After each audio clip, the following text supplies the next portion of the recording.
arrive la troisième. Et celle d'aujourd'hui qu'on discute nous tous depuis le début du truc, c'est la révolution IA. Maintenant, qu'est-ce qu'on fait avec? Donc, pour moi, je dirais, on a les données, on a la jeunesse, on a le potentiel, il nous manque seulement quelques facteurs que beaucoup de mes collègues ont déjà dit, l'infrastructure.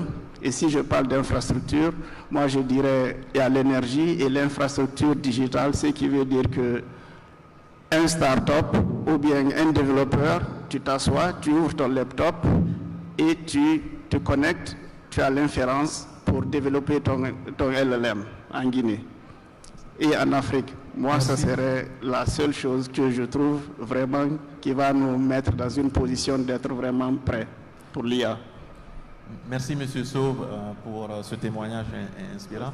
Je termine par mon grand frère, architecte de la digitalisation de l'État.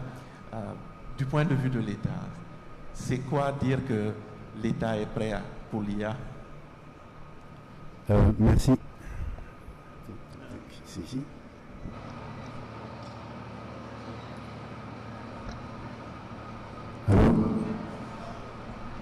Merci, M. Diallo.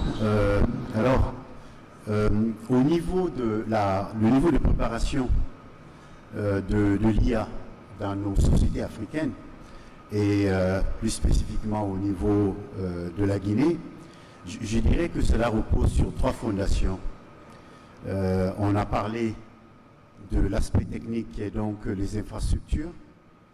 On parle de l'aspect institutionnel, tout ce qui est cadre juridique, mais également de compétences de l'humain. Sur les aspects infrastructures, on parle en fait au niveau de nos États de l'accès aux centres de données, ou plus spécifiquement data center qu'on appelle en anglais. Ça ne suffit pas à avoir que des data centers, mais il faut aussi l'aspect connectivité. La connectivité, elle est importante pour aller accéder aux données qui sont logées au sein de ces data centers-là. Et enfin, les données en elles-mêmes, qui doivent être des données structurées, quand on en dispose, et qui soient sécurisées également et interopérables. Ça, c'est un premier facteur en parlant du niveau de préparation de l'IA. Et quand on arrive au côté institutionnel, donc c'est la gouvernance, il faut voir également ce que les États ont comme cadre juridique sur la protection des données, mais les aspects également de cybersécurité, parce que c'est important de les notifier. Et enfin, sur les questions de compétences sur l'humain, il est important de qualifier tous les acteurs qui contribuent et qui interviennent sur les questions d'intelligence artificielle. Donc l'État aujourd'hui, quand on le dit sur les infrastructures en disposées, mais aussi les clouds souverains, cette opportunité que nous offre TAS aujourd'hui nous donne aussi la possibilité d'interagir avec les acteurs africains et internationaux. Avec le Sénégal et le Bénin, par exemple, ces 2 derniers jours, on explore la possibilité entre nos États de pouvoir discuter d'infrastructures. C'est le lieu de rappeler que la SOGEP, qui est donc la Société de gestion du backbone national, est raccordée avec des pays frontaliers. Cela sous-entend que nous pouvons avoir un data center au niveau de la Guinée, mais en termes de résilience, nous avons aussi la possibilité de bénéficier ou de se greffer au Sénégal pour pouvoir aussi loger nos données de ce côté-là. Donc une solution ces vers questions vraiment la sous-régionalisation de certaines questions. Cela me permet de revenir un peu vers le cadre ici, parce qu'au départ, je commençais à citer tous ces cadres qui permettaient d'évaluer l'état de readiness des États qui sont disponibles, faits de différentes manières.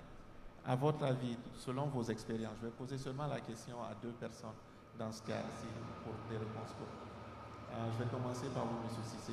Est-ce que ces cadres-là actuels seraient appropriés pour la sous-région, par exemple, de les explorer de façon individuelle, ou il faudrait définir un cadre concerté? Alors, moi je pense que la technologie, je dis toujours, la technologie, elle ne peut pas être détachée de l'environnement dans lequel elle est créée et où elle est utilisée.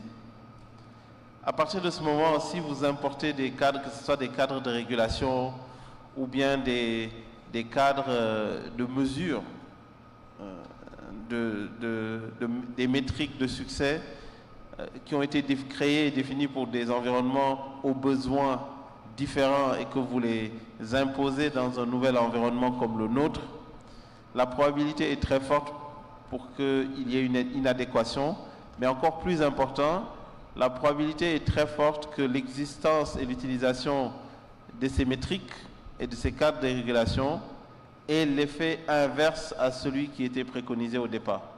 Parce qu'une fois que vous imposez une métrique, les gens optimisent pour cette métrique-là, même si elle est inadaptée. Si vous dites aujourd'hui à un enfant que je vais mesurer votre intelligence par votre capacité à courir, l'enfant va se mettre à s'entraîner à courir tous les matins, même si ce n'est pas une bonne mesure d'intelligence, pour vous donner juste un exemple. Donc, vous avez parlé d'approche régionale. Nos pays sont les mêmes. Par exemple, dans la pêche, on partage les mêmes côtes.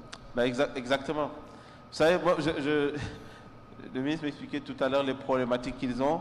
J'avais l'impression d'écouter le ministre de la Pêche du Sénégal parler, parce que c'est exactement les mêmes problèmes que j'entends chez moi. Et effectivement, je ne pense pas que la pollution qui se trouve dans l'océan, je ne pense pas qu'elle reconnaît, qu'elle sait qu'il y a une frontière entre le Sénégal et la Guinée. Les poissons, je ne pense pas qu'ils sont au courant qu'il y a une frontière maritime. Donc, c'est exactement les mêmes problèmes dans ce secteur-là, mais c'est aussi exactement les mêmes problèmes dans tous les autres. Moi, je suis en Guinée aujourd'hui. Si je dis à quelqu'un mon nom, mon patronyme, et que je dis je suis guinéen, personne ne peut dire qu'un Cissé n'est pas guinéen. C'est vrai au Mali, c'est vrai partout. On a exactement les mêmes problèmes et par conséquent, il peut être utile de mutualiser nos ressources, nos expertises, pour pouvoir trouver des solutions communes à tous ces problèmes. D'autant plus qu'on a des exemples dans le passé. C'est pas comme si c'était nouveau là. Je donne un exemple. En 30 rapidement. Au Sénégal, il y a une école qui s'appelle l'École supérieure multinationale de télécommunications, à vocation sous-régionale. Je pense d'ailleurs que la ministre des Télécommunications ici en préside la présidence tournante. Mais cette école, elle est juste basée au Sénégal, mais elle a une vocation sous-régionale et elle a été créée par plusieurs pays de cette zone. Et la majeure partie des cadres des sociétés de télécommunications dans la zone aujourd'hui viennent de cette école. Donc, un exemple de co-investissement, de mutualisation de ressources qui a donné des résultats qui sont clairs aujourd'hui, parce que personne ne dira que les télécommunications ne sont pas développées dans la région, mais qui a une gouvernance qui est partagée et dont tout le monde bénéficie des fruits. Je pense que la même chose peut être reproduite en ce qui concerne l'intelligence artificielle aujourd'hui, avec une approche sous-régionale de co-investissement, mais aussi de mesures. Donc une école sous-régionale d'intelligence artificielle. Pas seulement une école, toutes les infrastructures. Moi, j'ai essayé pour l'école. Comme tu le sais, on a créé le premier programme de master en intelligence artificielle en Afrique qui a marché très très bien. Mais la vérité, c'est que le nombre d'étudiants que nous mettons sur le marché chaque année n'est pas suffisant si on considère les besoins.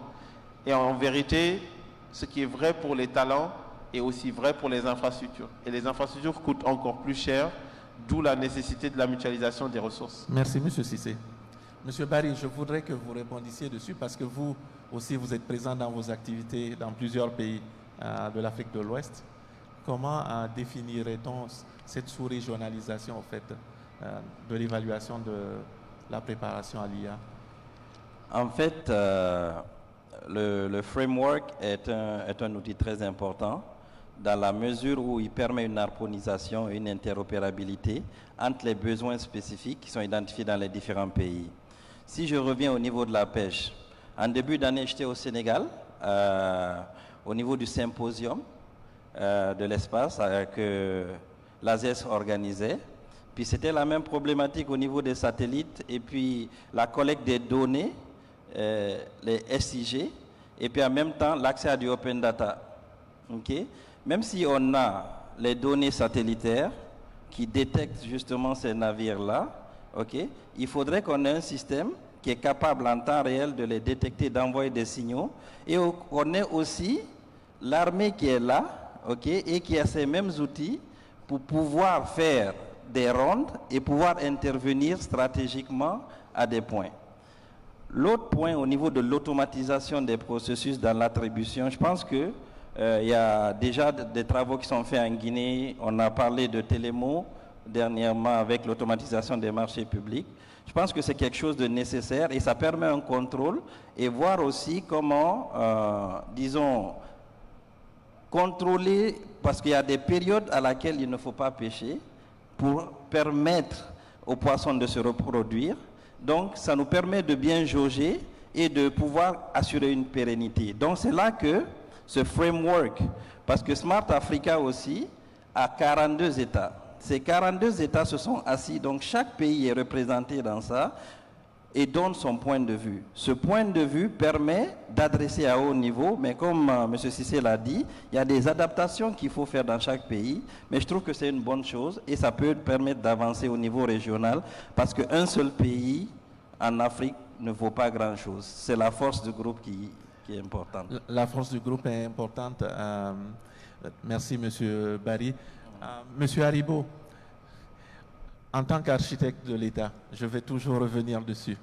Les leçons sont tirées. Je sais que votre ministère travaille fort sur l'état d'évaluation de l'écosystème IA actuellement. Et quelles sont les leçons qu'on peut en tirer? Vous avez des exemples concrets à nous parler, par exemple, des secteurs comme celui de la pêche et leur évaluation actuelle? Il est vrai que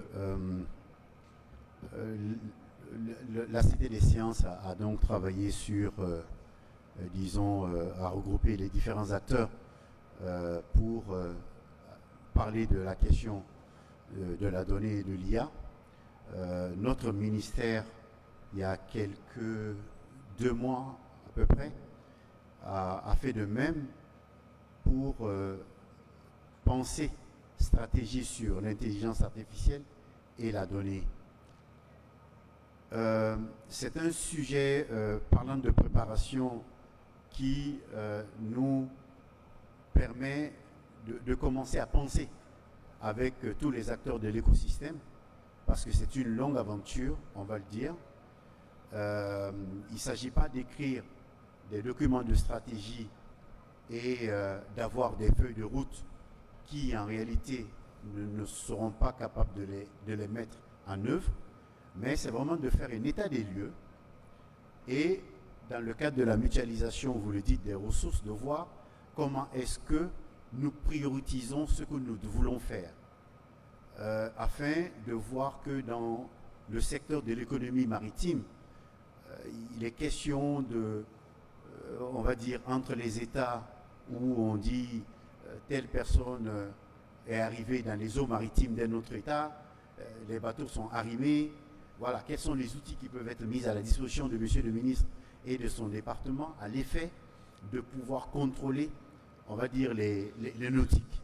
Donc, c'est des sujets sur lesquels on ne dira pas qu'on a les résultats tout de suite, mais c'est vrai que dans le document de stratégie nationale de digitalisation de l'État et de développement de l'économie maritime, c'est l'état des lieux a permis de voir tous les besoins à l'effet de les consigner dans une feuille de route et voir en termes de priorité comment est-ce que nous pouvons accompagner les sectoriels. Donc c'est les sujets qui ont été pensés et je pense que le temps opportun, on pourra les adresser. Merci beaucoup, M. Haribo. Monsieur Sow, de la même manière, au niveau des infrastructures, tout à l'heure, vous parliez de cloud readiness et tout. Vous avez participé aussi à Dunia, je pense, il y a quelques temps, et participé à l'atelier qui est organisé par le PNUD récemment. Comment pourrait-on faire, au fait, pour travailler au moins sur un schéma qui permettrait d'avoir du guidage, au moins pour évaluer l'état de préparation au niveau des infrastructures? Oui, effectivement, Dunia était une conférence très très intéressante. C'est là aussi j'ai eu l'occasion de connaître M. Cissé. Et aussi, vous avez mentionné la stratégie de l'IA qui s'est tenue tout récemment. Tout ça là, ce sont vraiment, comme on appelle, des plans stratégiques qui sont importants, très très très importants. Mais s'il y a des plans, il faut qu'il y ait des actions aussi, à mon avis. Et maintenant, pour mettre ces choses-là en action, il faudrait aussi l'outil, à savoir les infrastructures, dans ce sens. Et à ce que je sache, la Guinée est en une très bonne voie pour essayer d'implanter des infrastructures aussi qui nous permettraient de mettre ça en action. Mais il faudrait aussi, au niveau de ces infrastructures, essayer de trouver une stratégie comment implémenter le cloud privé ou bien implémenter ça de telle sorte que chaque entreprise ou bien chaque département ou service de l'État puisse vraiment se faire par self-service, en fait, pour consommer ces ressources aussi et pouvoir exécuter ces stratégies qu'on a développées et qu'on a parlé dans ces conférences. Merci. Ouais. Merci beaucoup, M. Sow. Ouais. Nous allons faire un quick dernier tour, vraiment rapide, 30 secondes chacun, pour clôturer ce tour-ci. En 10 secondes. Oui, 10 secondes. Et ce que vous avez parlé de la sous-régionalité, ce que je pensais, c'est la distribution de la capacité, comme l'a fait Microsoft, comme Amazon. Donc, ce qui veut dire relier en arrière-plan toute l'infrastructure au niveau de l'Afrique pour qu'on puisse les consommer ensemble. Merci beaucoup. Justement. Merci. Donc, M. Cissé, en conclusion ici, pouvez-vous, de votre longue expérience, nous citer au fait des exemples de pays africains qui ont réussi vraiment à passer ce cap-là d'évaluation de l'état de readiness et d'avoir des exemples concrets dans des secteurs peut-être bien précis comme la santé ou l'agriculture? Alors, je vais vous surprendre. Je ne peux vous citer aucun pays. Alors, je ne le dis pas de gaieté de cœur. Par contre, je peux vous citer des entreprises parce que nos environnements sont très différents. En fait, il faut comprendre que dans nos environnements, les entreprises privées sont à l'avant-garde. Beaucoup de choses sont faites d'abord dans le privé ou dans certaines agences publiques, mais avec une très forte autonomie, avant que l'adoption ne se fasse véritablement par nos États. Donc, la réalité, c'est que nos États ne posent pas encore, et il est grand temps qu'on s'y attelle, les bases d'une révolution scientifique durable. Je pense que tu es très bien placé pour le savoir. Aucun pays sur le continent, aucun, n'investit 1% de son PIB dans la recherche et dans l'innovation. Tout ce que vous entendez aujourd'hui au sujet de l'intelligence artificielle est le fruit de longues années, de plusieurs décennies de recherche arrivées à maturation soudainement parce que l'expertise était là, la science était là, elle a rencontré un outil technologique, donc la puissance de calcul, qui a permis de faire tout ce qu'on fait aujourd'hui. Ce n'est pas parce que la puissance de calcul a existé que soudainement les gens se sont mis à faire de la recherche dans cette histoire. Tu travailles sur ces algorithmes-là depuis bien longtemps avant qu'on parle des GPU. Il faut qu'on fasse aujourd'hui exactement la même chose, qu'on investisse fondamentalement dans la recherche, mais aussi dans l'éducation, et très tôt dans l'éducation scientifique. Je vous donne juste un exemple. Au Sénégal, l'année passée, plus de 150 000 personnes ont passé le bac. Okay? Ce qui est normal parce que c'est un pays qui est très jeune, l'âge médian est 19 ans. Mais 16%, seulement 16% de ces candidats-là étaient dans des séries scientifiques. Comment voulez-vous qu'on fasse quelque chose avec ça? Il faudrait vraiment qu'on augmente les séries scientifiques. Je pense que c'est le même cas qu'en Guinée. Dès le bas âge. Merci, M. Cissé. Merci. Monsieur Barry, en quelques secondes. Moi, Moi, je citerai la Côte d'Ivoire pour avoir participé à la stratégie nationale de digitalisation 2030, à son élaboration, et aussi pour travailler directement avec le ministère de la Transition numérique dans l'opérationnalisation de la stratégie nationale d'IA et de data. Ils sont rendus à l'opérationnalisation. Ils ont identifié des filières de formation, ils ont identifié des centres de formation dont CEDITEC, qui va faire du mass skilling au niveau de tout ce qui est ingénieur IA, ingénieur data, responsable IA. Ils ont aussi déjà obtenu le financement de la Banque mondiale de plusieurs milliards et dès 2026, ils vont être en action. Il faut dire que c'est seulement en 2025 ici, au mois de mai, que la stratégie a été déployée. Je connais certains pays qui l'ont déployée bien avant, qui n'ont pas fait cet avancement-là. Merci beaucoup. Je pense que on fera pareil bientôt ici en Guinée parce que récemment, la loi d'orientation de la recherche et l'innovation a été votée avec un budget d'allocation spécial pour la recherche et l'innovation en République de Guinée. Super. Ah oui. Monsieur Sauve, en conclusion, 10 secondes. Oui. Je n'ai pas compris. On va conclure. Oui. OK. Dans ce sens, par exemple, je dirais, en Allemagne, là où je vis actuellement, les choses, ils ont pris ça très, très, très, très au sérieux. Et en tant qu'entrepreneur, parfois, même pas l'IA d'abord, mais plutôt les technologies un peu avancées de cloud et de cybersécurité, on cherche des travailleurs, mais ceux qui nous donnent à l'université, ils ne sont pas du tout prêts. Mais on parle de l'Allemagne. Donc, imaginez, il y a l'IA qui est venu se rajouter là-dessus. Et maintenant, ils sont en train de revoir ça complètement et d'aller de l'université jusqu'à la première année pour essayer de ne pas avoir le même problème qu'on a actuellement. Donc, quand on parle comment la main-d'œuvre manque là-bas, c'est vraiment ça. Il y a beaucoup de gens, mais il y a peu de gens qui connaissent réellement ce qu'on fait dans les entreprises et ce qu'on a besoin, les techniques. Et en Guinée, ici, et dans les pays africains, j'aimerais vraiment, c'est mon plus grand souhait, qu'on puisse faire ça dès le bas âge. Merci beaucoup. Ouais. Monsieur Haribo, 10 secondes. Alors, je dirais qu'il y a une nécessité de fédérer les acteurs, que ce soit les acteurs publics ou privés, dans le sens de ce que nous voulons faire avec l'IA. Il est vrai que l'action n'est pas de copier et de reproduire dans nos États, il faut le contextualiser.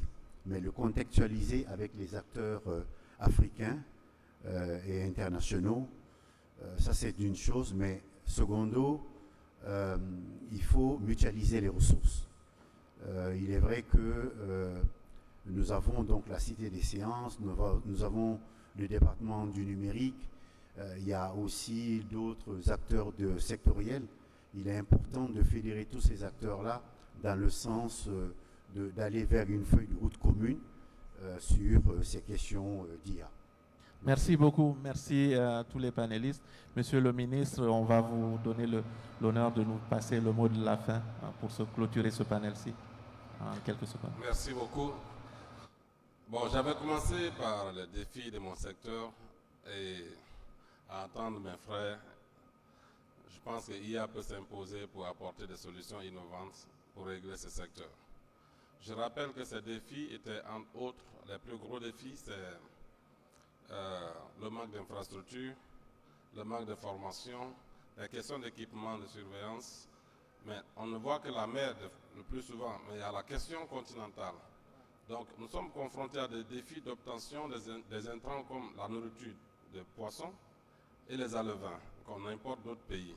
Si nous avons aujourd'hui des alevins, des écloseries modernes qui produisent des alevins en quantité et en qualité et des unités de production de nourriture de poissons, nous pourrons en tout cas employer des milliers de jeunes aujourd'hui.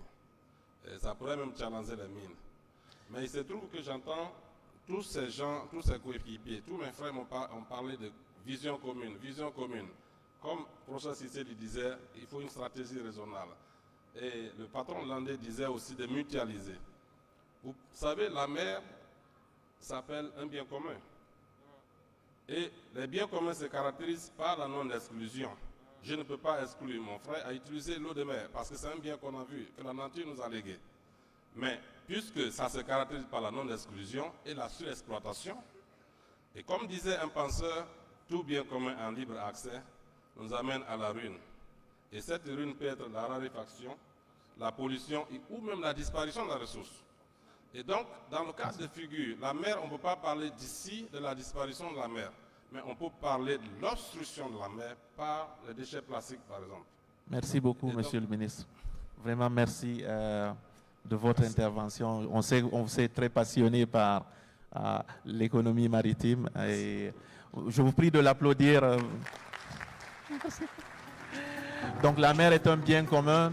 Nous savons que les infrastructures, l'IA peut aider à sauver nos environnements maritimes si on mutualise, si on met de l'effort, on met de l'énergie.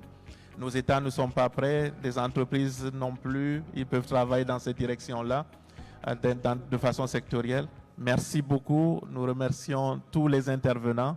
Nous devons passer à la partie 2 de ce panel maintenant. Merci. Merci beaucoup à nos différents intervenants. On aura appris, on aura surtout été instruits. Je vais inviter donc les panélistes à se tenir pour une photo de famille, rapidement pour les images de cet événement. Merci pour les différentes contributions qui nous auront éclairés ce matin. Ce fut un plaisir et passionnant d'avoir écouté autant de sommités, autant de profils diversifiés et intéressants sur les questions d'intelligence artificielle, de mutualisation des efforts, secteur privé, secteur public. Ce fut beau, on les applaudit très fort encore une fois pour leurs différentes interventions et ils vont rejoindre leur place. Nous avons un deuxième panel. Donc nous remercions donc le professeur Baniré qui a géré ce panel d'une main de maître et les différents intervenants de ce panel, M. Nabisso, M. Moudiouri Bari, M. Moustapha Sissi et M. Youssouf Mohamed Haribo qui ont su saisir la pertinence du terme et nous éclairer. Alors, mesdames et messieurs, sans plus tarder, nous allons passer à un deuxième moment. On a eu des échanges intéressants, mais ce ne sont pas que les seuls échanges.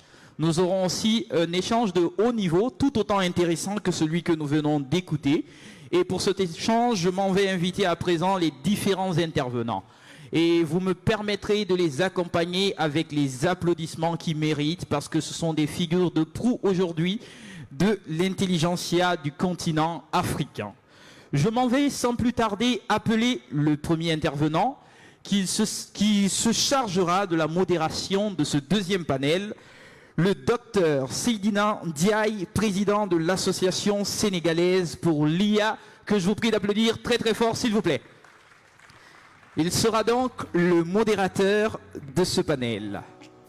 À sa suite, je vous le disais tantôt, nous n'avons que des sommités. Ils sont docteurs, professeurs pour ce panel. Et le second intervenant, il s'agit du docteur Moustapha Diallo, chef de projet industriel, petite et moyenne entreprise dans le secteur de l'énergie, que je vous prie d'applaudir très fort s'il vous plaît. D'accord. Ok, il n'y a pas de problème. Une remarque sur la photo. Alors, à sa suite, nous aurons aussi un autre intervenant. Cette fois, il s'agit de monsieur Mami Traoré. Ok. DG de la Guilab de Guinée, que je vous prie d'applaudir très fort. Cette fois, je me rassure à chaque fois pour les photos pour qu'elles soient concordantes. Merci. Alors, à sa suite, nous aurons le docteur Félix Zonyeng, professeur de sciences comptables de l'université Sherbrooke, que je vous prie aussi d'applaudir très fort, s'il vous plaît. Et enfin, pour ce panel, il va nous rejoindre aussi. Il s'agit aussi d'un éminent professeur. Il s'agit cette fois du professeur Alpha Kabinet Keïta, doyen de l'université Gamal Abdel Nasser de Conakry, que je vous prie d'applaudir très fort. Recteur plutôt. Recteur de l'université Gamal Abdel Nasser de Conakry. Donc, je vous laisse entre les mains bienveillantes du docteur Seydina Ndiaye, qui va s'occuper de la modération du panel. On va écouter, ce sont des docteurs, des professeurs, mais je pense que le langage sera assez accessible pour tout un chacun. Merci et bon panel à vous. Merci. Merci, bonjour à tous. Donc c'est un grand plaisir d'être là et de suivre le fameux panel que nous avons tous suivi ensemble, qui nous a donné les grandes lignes de la thématique. Donc je remercie les organisateurs pour cette opportunité de discuter sur un sujet aussi important que la préparation à l'IA des sociétés africaines. Donc on a vu depuis ce premier panel, en fait, l'importance de l'IA n'est plus à démontrer. Et pour les pays africains, c'est important d'y aller. On a vu que le meilleur moyen d'y aller, c'est d'évaluer avant où est-ce qu'on en est pour pouvoir avoir la bonne stratégie. Donc on a vu différents pays africains qui ont fait cette étape d'avoir cette étude de la préparation de leur pays en fait par rapport à l'IA. Certains ont même utilisé cette démarche-là pour mettre en œuvre en fait leur stratégie. Donc c'est le cas par exemple du Sénégal et de la Guinée également qui est passé par ce processus-là. Et on voit qu'on a deux types de frameworks en fait qui ont été mis en place à travers le monde. On a des frameworks qui ont été mis en place par des sociétés savantes qui définissent des règles et qui évaluent chaque pays, comme c'est le cas de Oxford et puis d'autres. Et on a d'autres approches qui sont des approches d'auto-évaluation en fait qui sont mises en place, comme le cas de l'UNESCO avec le RAM, le Readiness Assessment Methodology, et le PNUD en fait que le Gabon, la Guinée utilise en fait pour la mise en place de sa stratégie. La RAM a été utilisée par le Sénégal, le Maroc, etc. Donc on a vu lors du premier panel toute cette problématique autour de l'évaluation. Maintenant j'aimerais avec nos chers co-panélistes en fait aller beaucoup plus loin, c'est-à-dire à partir de cette préparation-là, on voit que les États africains, pour la plupart, ne sont pas encore prêts selon ces index-là. Mais c'est une opportunité, à mon avis, une opportunité pour voir les choses autrement et avoir un autre parcours peut-être qui serait beaucoup plus conforme à notre contexte et trouver d'autres solutions pour être prêts, effectivement. Donc on va voir avec nos différents panélistes que, si vous voulez, je représente chacun. Comme ça, on va mieux vous connaître. Ces différents points-là, notamment tout ce qui concerne la préparation énergétique, les infrastructures, les talents, etc. Donc je vais commencer par Félix, professeur Félix, donc, qui est professeur titulaire à l'école de gestion de l'Université de Sherbrooke. Ses recherches portent sur l'efficacité des stratégies d'accompagnement entrepreneurial, les mécanismes de gouvernance des organisations privées et publiques, ainsi que leur impact sur la performance et la création de valeur. Il s'intéresse aussi à l'internationalisation des PME et œuvre depuis plusieurs années à la mise en place de programmes d'entrepreneuriat et à la modernisation des entreprises pour renforcer leur compétitivité. Donc ces travaux récents démontrent un intérêt marqué pour l'entrepreneuriat inclusif, la transformation numérique des PME africaines et l'intégration de l'intelligence artificielle afin d'accroître la productivité et la durabilité des entreprises. Donc membre de l'ordre des administrateurs agréés du Québec, il est président du conseil d'administration de Mutual IT, une entreprise spécialisée en soutien technologique aux PME. Il préside également le conseil pour l'innovation et l'écosystème entrepreneurial à travers lequel il promeut la recherche, l'innovation et la croissance d'un entrepreneuriat inclusif et responsable. Merci Félix d'être parmi nous. Donc je passe à Mami Traoré qui est le directeur général de GILAP SA, donc Société nationale guinéenne d'infrastructures de télécommunications et partenaire d'atterrissage du système de câbles sous-marins ACE. Il est également président du sous-comité investissement et accord et membre du comité de direction du consortium ACE. Professionnel certifié en gestion de projet et boursier Fulbright Mami possède près de 20 ans d'expérience à l'interface des technologies, de la stratégie et des politiques publiques. Avant de prendre la direction de GILAB, il a occupé des postes à responsabilité chez MTN Guinée et Huawei Technologies, où il a géré des programmes de transformation numérique et d'investissement de grande envergure. Donc, formé au Rochester Institute of Technology aux États-Unis et à l'IMD Business School en Suisse, il allie une vision globale à une connaissance approfondie du contexte régional. Chez GILAB, il promeut l'intégration numérique de l'Afrique par le biais d'une connectivité durable, de la coopération régionale et du développement du capital humain, contribuant ainsi à la réalisation de la vision Afrique intelligente d'un continent connecté et compétitif. Je passe maintenant au professeur Alpha Kabine Keïta, et un microbiologiste médical guinéen et recteur de l'université Gamal Abdel Nasser de Conakry depuis 2022. Il est chercheur principal à l'unité Trans-VIH-MI et cofondateur du Centre guinéen de recherche et de formation en maladies infectieuses. Il joue un rôle de premier plan dans la promotion de la surveillance génomique et de la réponse épidémique intégrée en Afrique de l'Ouest. Autorité reconnue en matière de maladies zoonotiques émergentes, notamment Ebola, les arbovirus et les coronavirus, le professeur Keïta développe des programmes internationaux de détection précoce et de prévention des risques sanitaires à l'interface homme-animal-environnement. Il a coordonné ou co-diriger des projets financés par l'AFD, la NRS, MI, le CRDI et la Fondation Mérieux, mobilisant plus de 15 millions d'euros dans les initiatives de recherche et de renforcement des capacités. Il est auteur et co-auteur de plus de 70 publications scientifiques et d'un ouvrage à paraître en 2025 intitulé « Leçons d'épidémie, réflexion pour un avenir sans épidémie ». Il a supervisé une trentaine de thèses de doctorat et une dizaine de mémoires de master en médecine, pharmacie et sciences médicales. Il est membre correspondant de l'Académie guinéenne des sciences et vice-président de la conférence régionale des recteurs.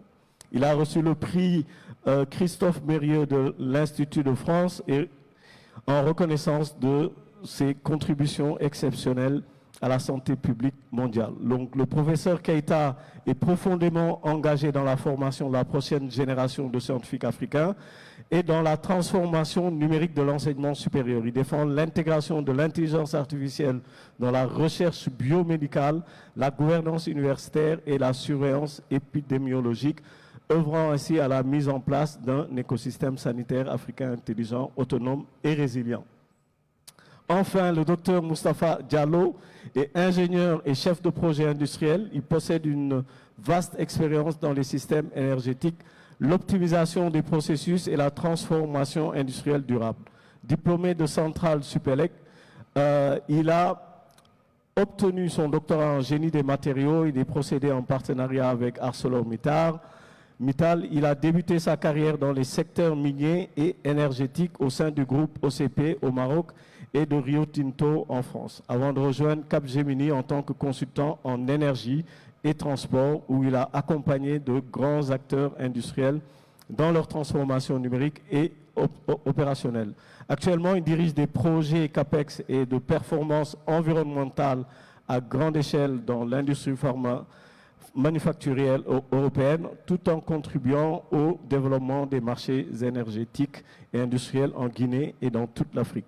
Donc, les travaux du docteur Diallo font le lien entre la technologie, l'efficacité énergétique et l'industrialisation durable, favorisant ainsi une croissance inclusive et la création de valeur locale sur le continent. Donc, désolé pour cette introduction longue, avec des CV très très longs de mes chers co-panélistes.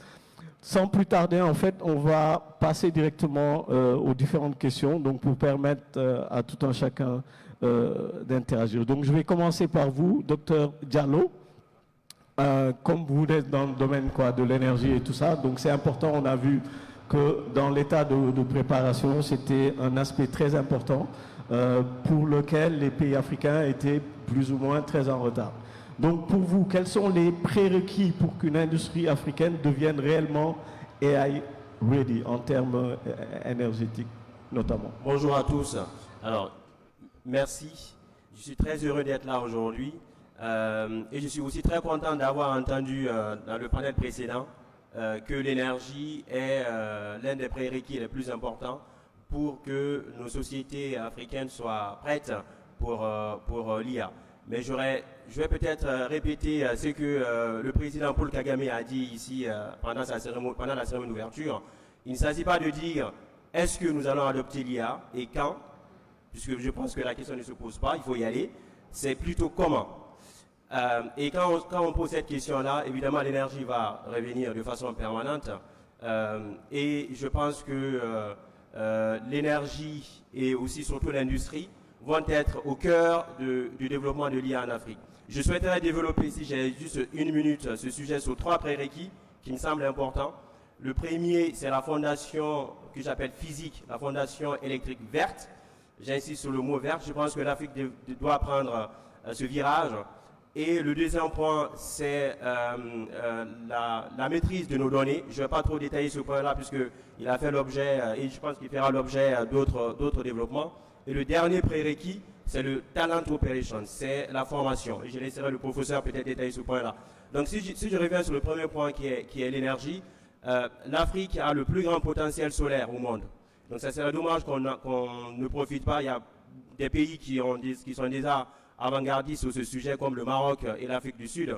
Et je pense que la Guinée devrait aussi prendre ce virage-là.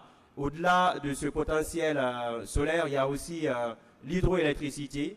La Guinée a par exemple un potentiel hydroélectrique de plus de 6000 MW. Et je pense qu'aujourd'hui, à peine 10% de ce potentiel est utilisé. Il faut aller pour exploiter à minima 60 à 70% de ce potentiel pour pouvoir couvrir les besoins énergétiques que demande l'IA. Juste un chiffre sur les demandes d'IA. Aujourd'hui, la consommation électrique d'IA, c'est 4% de la consommation mondiale d'électricité. Il y a encore quelques années, c'était à peine 1%, 2%. Si je prends l'exemple de la France, il y a encore 2 ans, 3 ans, c'était 2%. Aujourd'hui, on est à 10%. Et l'IA consomme 400 à 500 TWh, ce qui est énorme. C'est l'équivalent de la consommation annuelle en électricité d'un pays comme la France. Et dans 4 ans, dans 5 ans, en 2030, cette consommation va tripler. Et donc je pense que l'Afrique devrait saisir ces potentialités qu'elle a pour développer ce secteur et donc sur vraiment des sujets, sur les potentiels complètement vertes.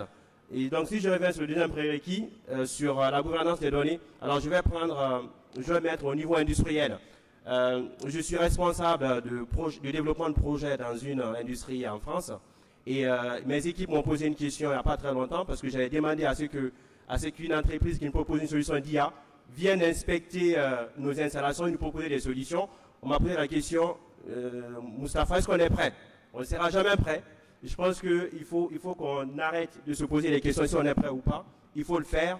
Et c'est aussi en entraînant ces modèles qui ne vont pas au début être performants qu'on va les enrichir et permettre d'être de plus en plus performants. Et dans ce cadre-là, je plaide à la mise en place des data pools en Afrique, sectoriels.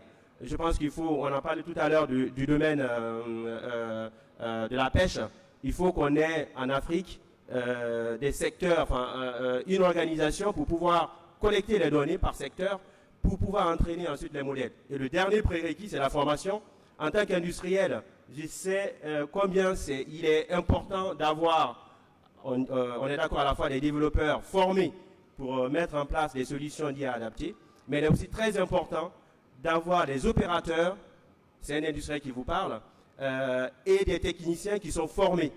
Et je pense que l'IA devrait être intégrée très tôt, on a parlé tout à l'heure de formation, pour que à la fois les ingénieurs, mais aussi les techniciens qui sont sur le terrain, comprennent l'IA, interprètent les recommandations des outils d'IA et puissent saisir, exécuter ce que ces recommandations demandent. Je vais m'arrêter là pour le moment. D'accord, merci beaucoup. Merci pour ces éclairages. C'est vrai que la formation, c'est quelque chose de très important. On aura un panel tout à l'heure spécifique sur cela. Et avant ça, peut-être tout à l'heure aussi, le professeur Keita en parlera.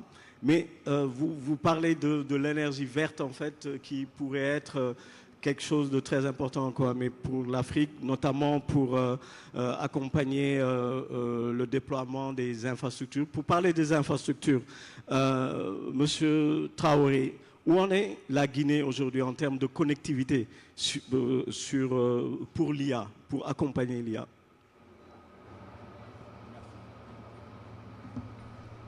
Merci beaucoup, professeur. Merci beaucoup, professeur. C'est vraiment un réel honneur pour moi d'être dans ce panel aux côtés de ces éminents spécialistes et chercheurs. Vous avez vu à travers les présentations, c'est des professeurs et des docteurs. Donc j'ai fait intrusion dans ce panel grâce donc à la confiance placée à moi par les organisateurs pour apporter ma petite contribution à ces discussions. Alors, pour revenir à la question posée, quel est le niveau de préparation de la Guinée en termes d'infrastructures? Les infrastructures énergétiques, je ne vais pas en parler. Dr Diallo en parle plus éloquemment. Je m'attellerai fondamentalement sur les infrastructures numériques parce que quand on parle d'IA, il y a principalement deux extrêmes. Il y a les utilisateurs, qui sont les scientifiques, les chercheurs, les entreprises, les startups qui développent l'IA, les ressources IA, et il y a les données à l'autre extrémité. Pour que ces deux extrémités puissent communiquer, il faut une connectivité numérique, fondamentalement.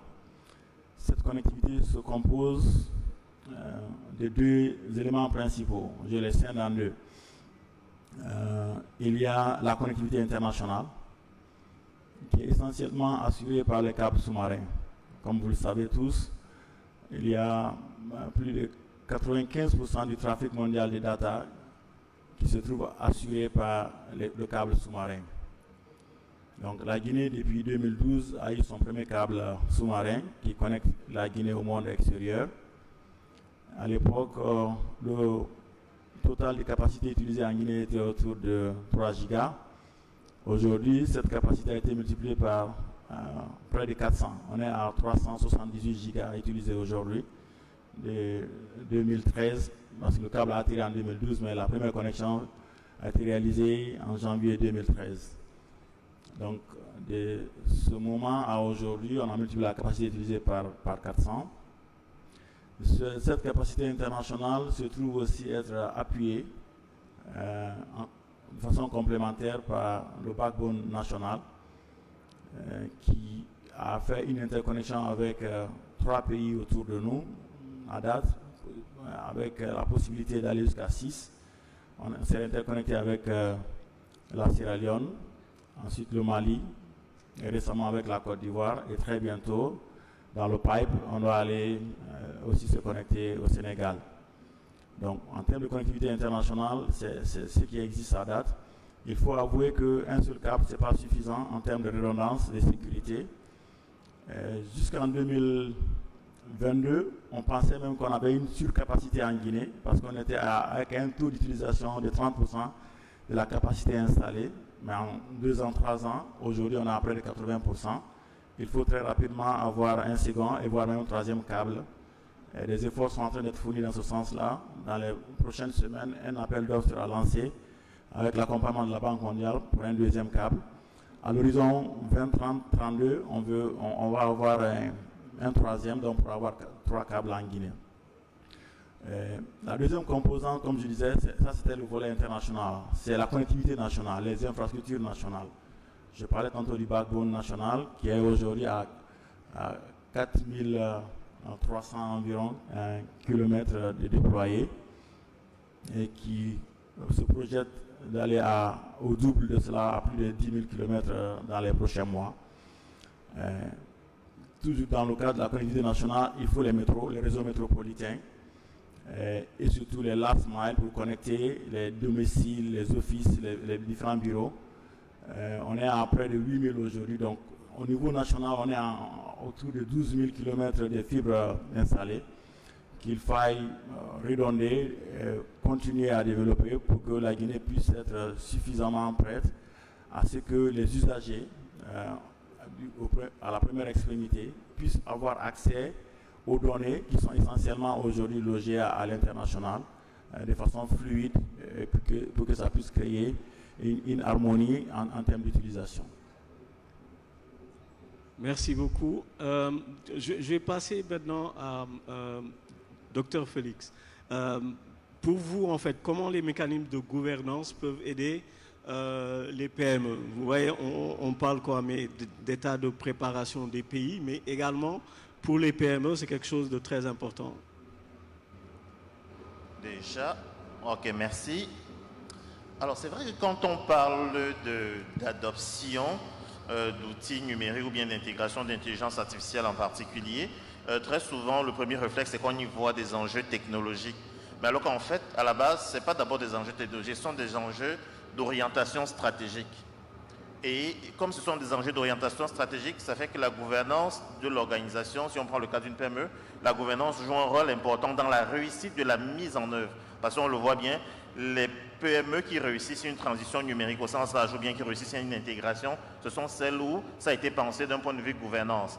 La gouvernance peut être utile dans ce sens-là. À quel niveau? La première chose, c'est que la gouvernance peut être utile au niveau de la clarté stratégique. De se dire, pourquoi est-ce que je veux implanter l'intelligence artificielle? Pourquoi est-ce que je veux faire ça? Parce que la pire des choses, c'est d'adopter l'intelligence artificielle juste parce que c'est à la mode, parce que c'est en vogue et tout. Il faut le faire en se disant, ça va m'aider où exactement? Est-ce que je veux automatiser par exemple mes processus? Est-ce que je veux optimiser ma logistique? Donc, qu'est-ce que je veux faire?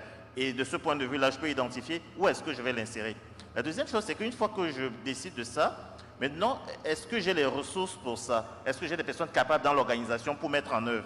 Et c'est comme ça que la gouvernance va permettre de savoir, est-ce qu'à l'interne, on va identifier des ressources qu'on va former, ou est-ce qu'on va plutôt recruter des ressources qui ont cette compétence-là, ou est-ce qu'on va outsourcer, est-ce qu'on va faire gérer ça par une structure à l'externe? Donc ça, c'est le second point. Le troisième point, c'est celui des risques. Parce qu'en fait, l'intelligence artificielle vient avec son lot d'avantages, bien entendu, mais il y a aussi beaucoup d'enjeux, beaucoup de défis.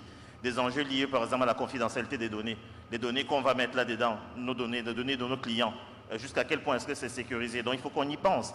Ça vient avec des enjeux de dépendance technologique. Il faut qu'on pense à ça. Ça vient avec des enjeux de biais algorithmiques. Donc, on ne peut pas se mettre juste à implémenter sans avoir balisé ce cadre-là, avoir fixé des politiques, avoir fixé des procédures, avoir pensé à la dimension éthique de la chose. La gouvernance va servir à ça. Puis un quatrième point que je trouve également très très important, je terminerai par là. La gouvernance va également permettre d'avoir une dimension de cohérence d'ensemble et de durabilité. Vous savez, sans intégrer la gouvernance, il y a beaucoup d'organisations qui adoptent des outils numériques de façon fragmentée, dans différentes divisions, dans différents secteurs, sans nécessairement qu'il y ait une cohérence d'ensemble, sans qu'il y ait une intégration, une interconnexion. Avec une bonne gouvernance dans une organisation, si on pense l'intégration de l'IA à partir de la gouvernance, ça permet de penser tout le continuum, de se dire l'IA va s'intégrer dans un tout intégré. On a d'une part la stratégie, les risques, les compétences, la performance. Et de cette manière-là, on a définitivement une IA en fait, qui est un outil au service de notre stratégie et non pas juste une IA qu'on va adopter mais qui va devenir un éléphant blanc parce qu'en fait, on l'avait adopté sans trop avoir pensé tout le décor. C'est un peu dans ce sens que la gouvernance dans une PME en particulier peut être utile pour implémenter une bonne IA. D'accord, tout à fait. Merci. Mais ce qui nous amène en fait, c'est-à-dire que pour la gouvernance des PME, c'est important que les responsables des entreprises soient formés, etc. Et ce qui nous amène à la formation, professeur Keïta, comment vous pensez que les curricula et même les processus de recherche, etc., dans les laboratoires peuvent évoluer en fait par rapport à ce nouveau contexte mais qui est l'intelligence artificielle? Alors, bonjour à tout le monde et merci Seydina pour cette question. Je commencerai déjà par remercier les organisateurs pour m'avoir invité à participer à ce panel. On est d'accord que sur la préparation de l'Afrique à l'IA, il faut des infrastructures. On est d'accord qu'il faut renforcer le capital humain. Mais sur la question des curricula, il faut disons, voir ça sur 3 volets. Il faut dire que pour cela, on est dans l'obligation de transformer un tout petit peu, et même grandement, ce que nous enseignons. Et il faut aussi transformer où nous l'enseignons et comment nous l'enseignons. Je m'explique. L'IA, il faut prendre l'IA pour ce que c'est. Il faut prendre l'IA pour un outil transversal. Donc, l'ensemble des programmes qui sont enseignés dans nos institutions d'enseignement actuellement doivent être liés d'une façon ou d'une autre à l'intelligence artificielle. Si nous prenons la médecine, je pense que dès les premières années, il faut sensibiliser, enseigner les étudiants qui rentrent en faculté de médecine à utiliser l'IA de façon correcte et pour le bien de leur métier. L'agriculture, disons, toutes les disciplines qui sont enseignées au sein de nos institutions. Ça, à mon avis, c'est ce que nous enseignons. On doit développer dès les premières années dans les institutions la notion d'apprentissage, ce qu'on appelle les data science, les données, et au-delà, essayer de sensibiliser les étudiants sur ce que nous pouvons faire avec l'intelligence artificielle dans les différentes disciplines. Et maintenant, où nous l'enseignons? Il faudrait qu'on modernise nos laboratoires. Il faudrait créer un environnement pour les étudiants qui leur permet de créer, de réfléchir, d'adapter les différentes solutions. Et comment nous l'enseignons? Justement, il faut beaucoup de pratique et beaucoup moins de théorie. Donc, je vous fais gagner du temps. D'accord, merci beaucoup. Mais je reste avec vous pour une autre question très rapide. Pour vous, en fait, dans ce nouveau contexte qu'on est, quel type de partenariat pourrait être le plus efficace pour que l'IA soit vraiment développée entre le gouvernement, les universités et l'industrie? Je vais vous faire gagner encore plus de temps parce que pour moi, chacun doit jouer son rôle. Ça doit être assez clair. Les universités forment. Et peut-être, maintenant avec le nouveau contexte, on peut les lier à l'innovation. Mais c'est surtout l'industrie qui innove, à mon avis. Et l'État doit réguler. À mon avis, le partenariat entre les universités, les industries et l'État doit tourner autour de ce triptyque. Chacun doit jouer son rôle. Les universités forment, les industries innovent dans une certaine mesure, également les universités, mais l'État régule. Ok, mais donc vous pensez qu'il n'y a pas un cadre de concertation, ils ne doivent pas travailler ensemble, chacun doit rester à sa place? Mais justement, c'est dans ce cadre de concertation que chacun doit jouer son rôle. Il doit y avoir un cadre de concertation, que l'État sache que l'université est là pour produire et transmettre de la connaissance et que les industries doivent s'allier justement au capital humain des universités pour innover et l'État doit mettre un cadre juridique, réguler l'utilisation de tout ça et pour que cette utilisation se fasse dans un cadre plus éthique. D'accord, merci. Je reviens vers Félix très rapidement. Comme vous êtes spécialiste de l'entrepreneuriat inclusif, donc pour vous, qu'est-ce que pourrait être l'entrepreneuriat inclusif à l'ère de l'IA? Un entrepreneuriat inclusif à l'ère de l'IA, vu qu'on est en Afrique, donc on parle d'entrepreneuriat inclusif en Afrique. Dans ce cas, partons du bon diagnostic. Parler d'entrepreneuriat inclusif en Afrique, c'est incontournable qu'on ne parle pas du secteur informel. Parce que le secteur informel en Afrique, c'est plus de 80% des emplois qui sont là et puis ça produit jusqu'à 40% du PIB selon les pays. Et quand on parle du secteur informel, donc c'est ce poids-là et ça peut sembler un peu macroéconomique, mais pour donner un ordre de grandeur, pour juste qu'on voit à quel point l'emploi du secteur informel est important et pourquoi est-ce qu'il va falloir discuter de comment l'IA peut aider à ça. Prenons l'exemple d'un pays que j'aime bien et qui s'appelle la Guinée. Au premier trimestre 2025, le nombre de salariés dans le secteur public en Guinée c'était autour de 162 000 personnes. Donc vous prenez les fonctionnaires, vous prenez les contractuels d'administration, vous ajoutez les agents dans des sociétés publiques, des sociétés d'État, 162 000. Si vous regardez dans le secteur privé, dans tout ce qui est non gouvernemental, c'est autour de 221 000 personnes, selon les données de la Caisse nationale de sécurité sociale et de l'Institut de la statistique. Donc ce qui fait globalement autour de 383 000 salariés formels, dans un pays où la population active est un peu plus de 4,5 millions de personnes. Donc 4,5 millions et puis 383 000. Alors le différentiel, vous pensez qu'il est où?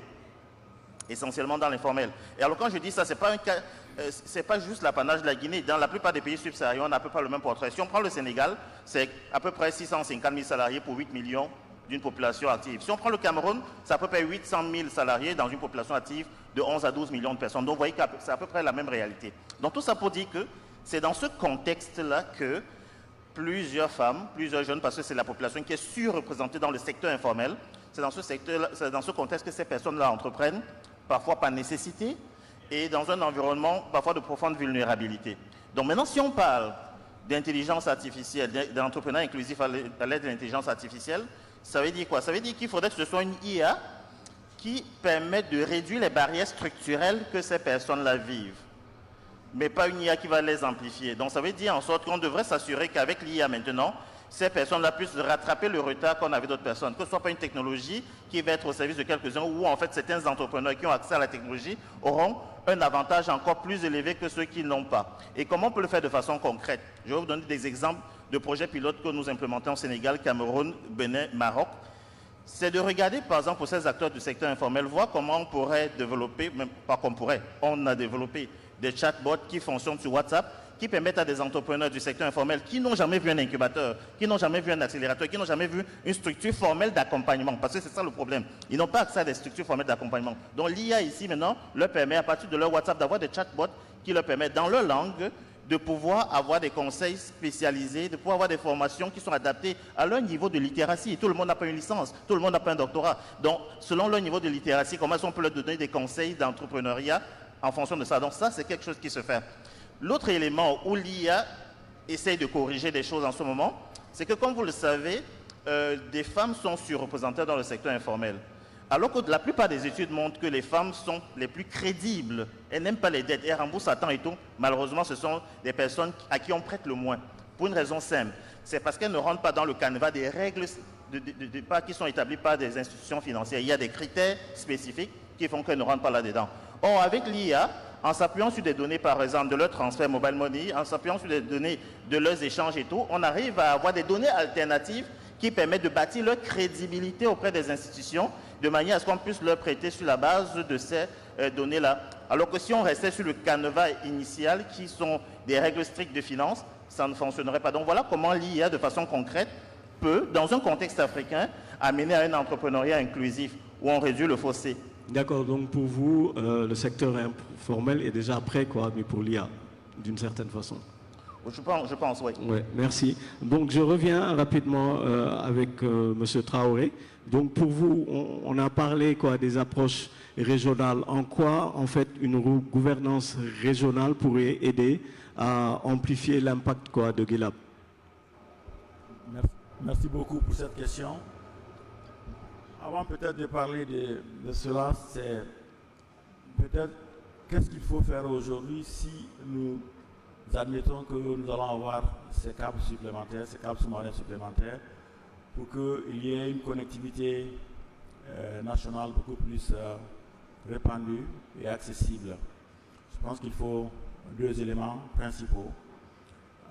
Il faut renforcer les infrastructures numériques nationales, faire un plus grand maillage du réseau de backbone national, mais aussi des réseaux métropolitains, permettre à faire beaucoup de co-investissements entre l'État, les acteurs du secteur privé, pour que l'on puisse avoir des infrastructures solides au niveau national qui permettent d'avoir accès aux données. Et pour ce qui est de l'accessibilité aux données surtout, on sait qu'on a aujourd'hui un data center national, Tier 3, qui a été lancé il y a environ 2 mois. Il y a certains data centers dans certaines institutions comme à la SOGEB, à la RPT et à la GILAB.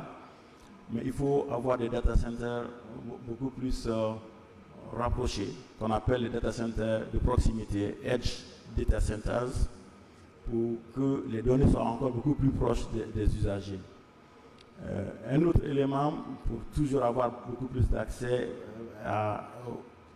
aux données et à la connectivité, c'est la revue des coûts d'accès à l'Internet dans notre pays. Je sais qu'il y a des efforts qui sont fournis, surtout pour les deux plus gros fournisseurs de capacité, la SOGEB et la GILAB.